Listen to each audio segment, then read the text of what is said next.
handmade candles, handcrafted jewelry, other spiritual supplies, we do kits occasionally, custom things, and pretty much anything that you could need for your spiritual or healing journey. Well, Rise Over Run Healing Co. came about because I want to say it was like 2 years ago.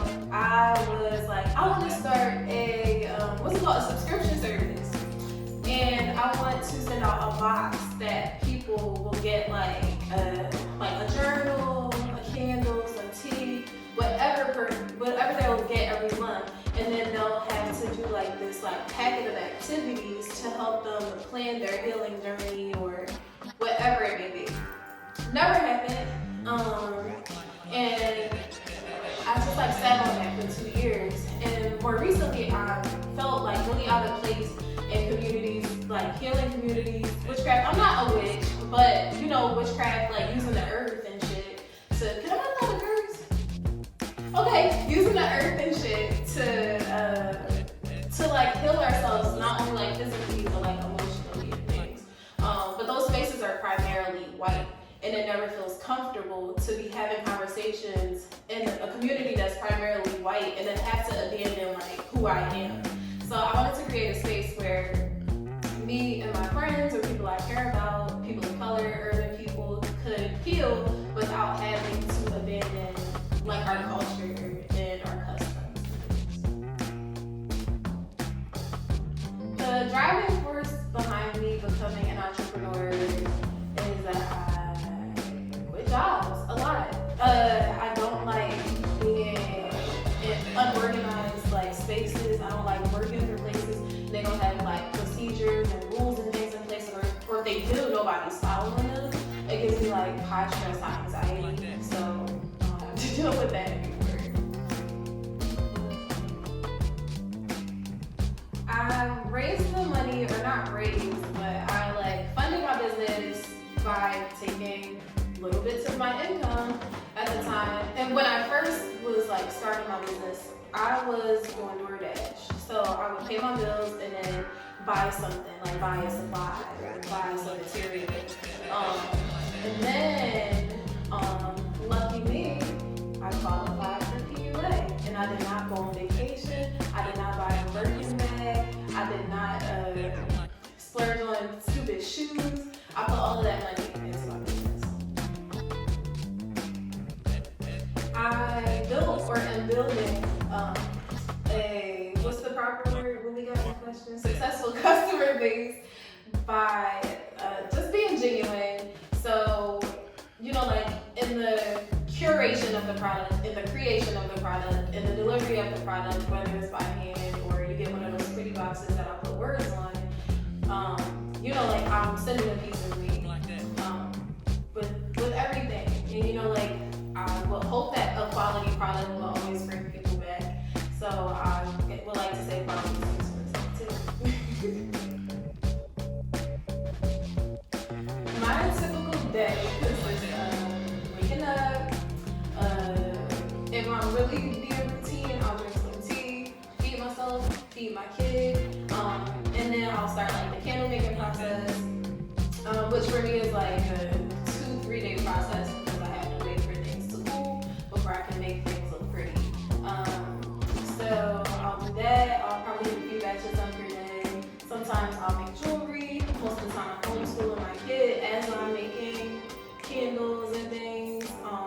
Website maintenance of at least like 2 days a week. Social media posts I usually forget about, and I'll just like hop on and post something really fast. It's so much. Shipping packages is like an almost daily thing. Preparing for heavy volume sales weekends because we live on Saturdays at Cowtown. So, you know, every day has its own thing. Fridays are prepping for the weekend. Monday through Thursday are making candles, and it's just never ending. I generate new ideas typically by overthinking because I'm an overthinker. So I'll just be sitting thinking about something that I want or something that I need or something that in my brain looks really cute or really cool, and I figure out how to make it happen. research. So after I like conceive an idea in my head, I'm researching like how much of this do I need, or what's the formula for this, or how much does this typically sell for, like competitors' rates and all of that craziness. So literally just overthinking, and I want to make stuff that I want to buy. So the question is, what is my biggest fear? How do I manage fear? And I was just telling a friend last night that I try not to include fear in my emotional diet. It took a long time for me to learn how to eliminate fear. But I try not to take in fear. I don't let other people make me feel fearful of things. I don't allow it to process through my brain, because fear will take your life. Fear will take your house, fear will take your car, fear will take your money, it will take your kids, it will take everything. Everything that you love and care about, you cannot give fear any power. Because if you live with fear, like, it's crippling, it's literally crippling. So you have to find out how to not live with it. We can't worry about or be fearful of what might happen, because at the end of the day, we only have control over limited things, and that's what we do, what we say, how we react to things. There's nothing else in this world that we have control over, so what's the point of fearing it? Can't do anything about it. So activities that I would suggest entrepreneurs invest their time in are spending time around like-minded people, finding a way to spend time around people who are more successful than you, spending time with people who make you feel a little intimidated, because there's like emotional growth in that, there's financial growth in that.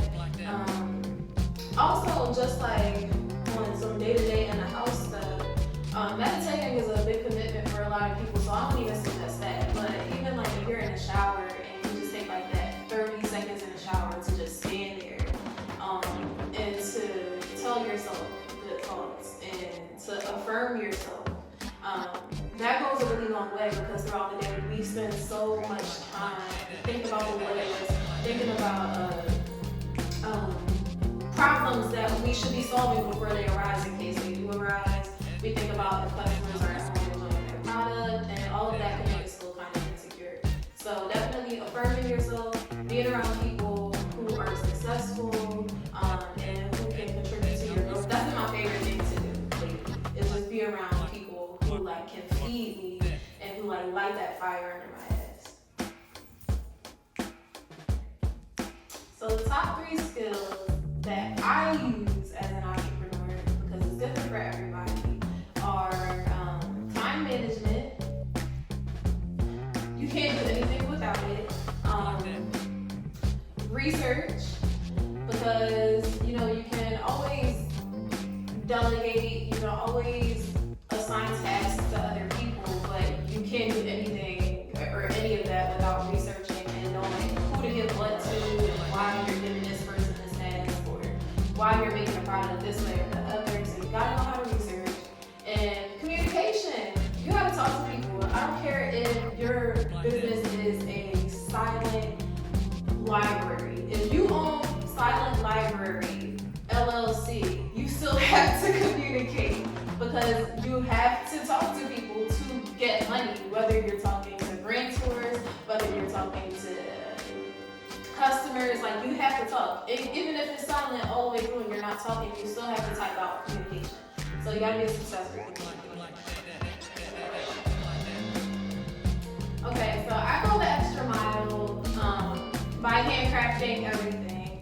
Literally the backbone of Rise Over My Healing Co. is the fact that everything is handcrafted, everything is handmade, everything is curated by nature. So I look to nature for inspiration. And I'm handpicking flowers. It's very rare that I'm buying flowers unless I'm making like something huge. But for candles, every flower you see that's not like baby roses I don't pick, everything else